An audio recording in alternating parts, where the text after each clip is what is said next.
Hey you, so on this video, best gold and silver information sources, I'm going to be going over stuff I've gone over in the past, but I've been getting a lot of questions regarding these in my DM. So before we get into this, I'd like to say if you haven't done so already, please do go ahead and like and subscribe, and also let me know any informational sources that I'm going to be revealing that you can add on to this down below in the comments. So as mentioned, this is going to be from a lot of questions I've had from either email or Instagram, and so I'm going to be breaking this in, and hopefully we can get all of this information out. I've also had another question, so I'm going to try to do that on the video here, and that was these buggers also, and that's the 5-ounce coins, getting these capsules on and off. So this is going to be a prime example of a Perth Mint 5-ounce capsule that I'm gonna try and tackle.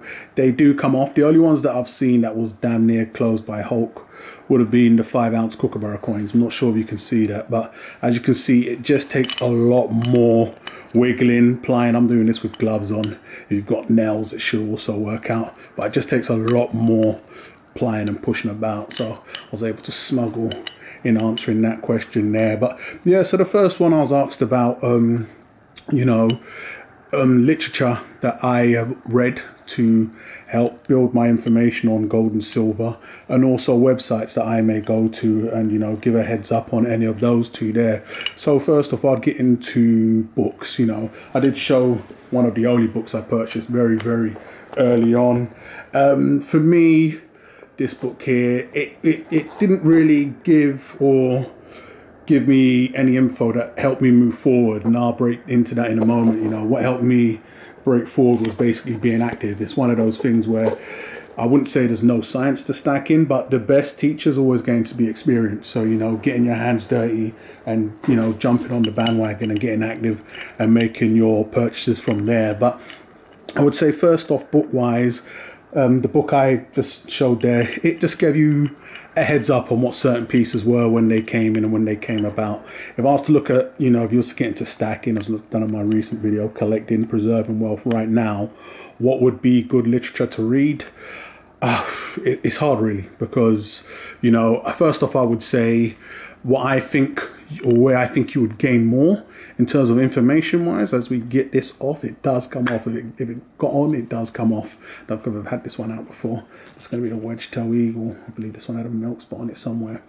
The best sources of information, I believe, come from dealers, even though they are going to have bias of views. So I could do a video on that alone. Maybe they're trying to offload some stock, but I think you would gain a lot more knowledge, especially if you just want to go in and buy gold and silver and think what's the best type of silver to pick up. I think I've covered that a lot in my videos, as depending on what type of a person you are and your budget. If you say, for instance, no matter where you are in the country or the world, give 5 dealers a call and then ask them the same questions. It could be, what would you recommend purchasing? And, what would you recommend as a good split? I.e., would you have 50% gold, 50% silver? What would you recommend the best for long term? What would you recommend the best for, pension, IRA? And if you ask a number of dealers this, as they're actively, purchasing and selling, you may also ask them, any type of literature also, but you're going to get a good, fair, roundabout source of where you want to go from there. Each dealer is going to come with something different. I recently spoke with a dealer that was trying to offload some 2-ounce geese coins, and they do screw the information a little, wiggle it out so it's better for them. So you have to be aware of that also. Some dealers don't want to mess up what could potentially be a long-term customer as well, so they're not going to really trash one over the other. So you want someone that's not too heavily passionate, but also someone that has a neutral standpoint. I think you'll gain a lot more through going about those types of avenues instead of reading a book. But I will break into any type of literature that I would personally read now. And also I would say, yeah, just channels like mine, you want to find non-biased channels. Of course, there's pitfalls to following certain channels that are just, heavy silver or just heavy gold. You want to find a neutral standpoint, and also try to understand what the type of person that you're following or listening to on YouTube, where they're coming from. Do they have an ulterior motive? A buy now. But if I was going to put down any books, I would say through the pundits out there that have got books out, if you're heavy silver, I've read a small portion of this in PDF form. from another friend. There's going to be David Morgan, you know, I believe he's known as the Silver Guru. I can't remember if he's got 1 or 2 books. I know one of them was the Silver Manifesto, but he's somebody that's actively been, you know, involved in silver and took the time out to put in book form all the information he believes somebody may want to gain, some knowledge somebody may want to gain. So, you know, I would definitely put David Morgan out there and his books. I know one of them's the Silver Manifesto. And then another pundit I would definitely put out there is Mike Maloney. You know, depending on who you talk to, some people can tell you they're silver pumpers or silver pushers. But, you know, why I put Maloney at the top of the piles, and he's done a lot of work from his Hidden Secrets of Money video sources out there, which once again I think you can learn a lot more. A lot of the times when you're looking at literature regarding gold and silver, it's going to be giving you the history of money and breaking down why you need to. It's not going to really be telling you why you need to pick up this type of coin. It's going to boil down to you need to get it to preserve your wealth, i.e. But, you know, Mike also dabbles in cryptos, and I think having a neutral, balanced standpoint, a lot of people in the gold and silver community don't. You know, it's like, hex. But I think if someone's smart enough to see the potential there and maybe the future case for it, then it's someone you may want to, you know, give an ear to. So I think he has a book stated, How to Buy Gold and Silver. So his book may be more in depth, but he's also more rounded off. If I was going to buy any books, it would be from one of those two. I wouldn't go too heavily, but I don't own any. So that's answering that question there. Also from the same brother was, you know, websites I frequent. And websites, once again, fall mainly into news. So it's going to be what's happening in the world today. I know a lot of people go to is Kitco and also Zero Hedge, just to name a few, more, you know, American-based websites. I think if you want to round up information and just, you know, get as much wealth of knowledge as possible, I would say the best websites to go to are going to be places like forums, you know, i.e. the Silver Forum. You know, I've got a link to them down below in my description area, and even Facebook groups. I think places like this are always going to be better in the long run for somebody that's just getting started into metals or wants to acquire as much knowledge as possible. Somewhere like a forum, you're always going to find maybe somebody just getting in that could be putting out a question, and somebody's been long term or had the same question, has taken that journey just before. But a place like a forum, the Silver Forum, it's a wealth of information. I've always said this. You know, you're always going to have like-minded individuals going back and forth, or just putting up, you know, a heads up or what their, you know, perception or what they think about this coin, whether a new coin's out. And it gives you a somewhat of an idea of what's doing well for others and what not to do and what to do. So I think these are the better forms of information I would tell somebody that was looking for, you know, a place to go, i.e. a website that they can gain any info from. I would say it's definitely going to be a forum, because if you've got a question, you can put it forward, or you can see other people's questions they're putting forward. So you can be an active participant or a lurker. It's not going to make no difference. You know, I feel these are better. And please let me know if you do have any websites that you feel is just pure info. So it's not so much a community based, everybody puts into the pot to grow. But I feel these are best for somebody getting into metals or somebody just trying to acquire as much knowledge as possible. For me, my outlook on something like forums is that they can get very meow catty at times, and I don't do all of the riffraff, all of the fluff. So, you know, but I will always say I find them best for sources of information. So definitely check out the Silver Forum if you haven't, and, you know, any other Facebook gold and silver groups, I feel you'll do best there. So wrapping that one up in terms of, you know, acquiring knowledge and any type of, you know, info I would give or put forward, it's definitely going to be that there. So, you know, if you're looking for a book, I would say author-wise, you're going to be looking at Mike Maloney, David Morgan, the books that they have out.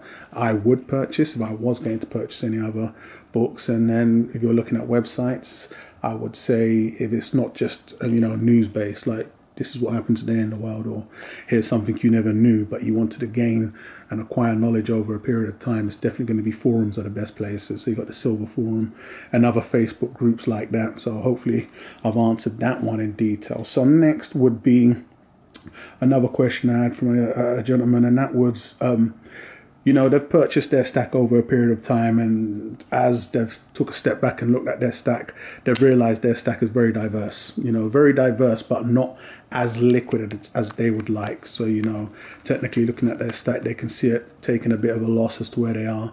And so they was asking whether I thought it'd be a good idea if they was to trim their stack down. You know, they have a lot of kilo coins, larger coins that may be, and go for something more streamlined, that's more liquid universally. So if you needed fast liquidity, you're going to want the coins that are going to enable you to do that, i.e. Maples, Britannias, American Silver Eagles if you're going silver, and vice versa in gold. So my approach and answer to that would be over a period of time, having a diverse stack myself. I've got kilo coins. If a diverse stack, a heavily diverse stack, I would say is going to be fantastic on the secondary market. eBay, for instance. So, you know, if you're an eBay seller or you want to get into eBay, having a diverse stack is good if that's where you're looking to liquidate, exit. You know, you could also find out what coins do better than others, going down that avenue, going down that road. You could have 5 ounces, you could have kilos, you could have 10 ounces. Dealers, you know, it differs from Europe to America, because in Europe, UK wise, the majority of the times if a dealer's giving you an option to sell via their website, and it says, hey, go to our website, click sell. You know, I can think of only one dealer, and I don't know them all obviously, that has options that it goes subcategorizes. So you can get into 5 ounces, 2 ounces, and the likes of. The majority of them is pure and simple. It's like, you know, 1 ounce, this specific coin, how many do you have? So, you know, it is best to keep it simple when you want a more streamlined liquid stack. But as mentioned, if you're going eBay and you want to make the most of your money, there's people that will only sell back to stackers. You know, they couldn't imagine selling back to a dealer, because you're always going to get your pants pulled down, I've been told. But sometimes I've found it works better, you know. And then I've also found having certain coins in your stack work fantastic when you're able to liquidate and make maximum pound dollar is going to be on the secondary market on eBay. So it all depends on what you have, what you purchased also. You know, what you liked at the time may not be what everybody likes right now, so you could be a little stuck in the mud. But with that, I would most definitely say yes. You know, and now's a fantastic time to trim the stack. If we're the time of release of this video, you know, gold and silver seem to be good, strongish on the secondary market, and most dealers should be, you know, taking orders in. So if you was going to do that, liquidating now is fantastic. Whether purchasing right again or right away is the best move, you could hold out and stay in a cash strong position. But I think if you was smart enough to take a look at your stack and see that, you know, it isn't the strongest it could be, then don't be afraid to switch that up, you know, and evolve and mix it up. It's something I've done throughout my entire lifespan of stacking, even on the channel. You know, it could be I can wake up one morning and think that's got to go, and there's been times where I've literally done that and I got the best case scenario for myself, and it was literally that small window that I took advantage of. So, you know, act upon it. You know, I that's all I would say. You know, switching and adjusting the stack is fantastic for the stack, especially if you want to move it and move up and adjust it for the better. So most definitely do that. Diverse stack is good for certain arenas and for certain pockets and for certain portions of your stack. We all know a simple one coin, you know, could be boring, but you want to work out what's going to work best for you in the long run. So hopefully I've answered that question. So next would be, is it too late to get into the game, gold and silver? And also, what do I think about purchasing direct from the Royal Mint also? Answering that one's pretty simple. It's never too late. You know, both haven't reached their true potential, if you ask me. We've seen all-time highs recent on the gold, but silver still has a long way to go, I believe, depending on how long you think long is. But most definitely not. It's going to boil down to whether you think prices are too high. You could have seen them a year ago and you're kicking yourself as to whether you're going to get in or not. But as you've seen, I've done high premium purchases through these hard trying times. The coin I'm showing right here, I've purchased a load of these, and even in the 1 ounce form, and it's meant nothing to myself. You know, I know what they're worth. I know that now is still a good time. You know, 2 years from now you could be kicking yourself saying, I regret not purchasing in 2020, the dreaded 2020, when I thought prices were high then. No one knows what's going to happen, but I think if you have the funds right now and you want to get into it, depending on what you want to get into, you know, I've had a lot of talk of platinum recently, and I'll get a video on that in the coming days. But it's never too late, as long as we are where we are currently, If I had nothing, I'll be purchasing. You know, you could always dollar cost average, as I brought up in the other videos, or you can just purchase a little and see how it goes. You know, we've got up until the end of the year at time of releasing this video to see how bad it's going to get, whether we're going to get a second wave of Corona-19, whether it's going to be a total wipeout, whether the whole world will be put back into lockdown. I say all questions will be answered by the end of this year. So, you know, if you can still purchase now, especially if you're in the UK, because we still have the dreaded Brexit going on, then by all means, I would say purchase right now. And in regards to purchasing from the Royal Mint, currently, if you're purchasing silver, I would say no. You know, if you're purchasing gold, hey, there's nothing wrong with that whatsoever. Why I say no if you're purchasing silver is because you pay larger premiums than the VAT. You know, there's always options in Europe that I've done videos in the past with, or, you know, let me know if you need any dealer links. There are better options right now when it comes to purchasing silver. You know, every penny helps, you know, and if you can make a saving there, then why not? But those are going to be the questions answered on this video right here. So, you know, that's the best sources of information regarding gold and silver. But let me know if you've got any other answers to the questions that I answered and anything you could add on to this. So once again, if you haven't done so already, please do go ahead and subscribe and let me know your thoughts and opinions down below in the comments, and I will catch you guys on the rebound.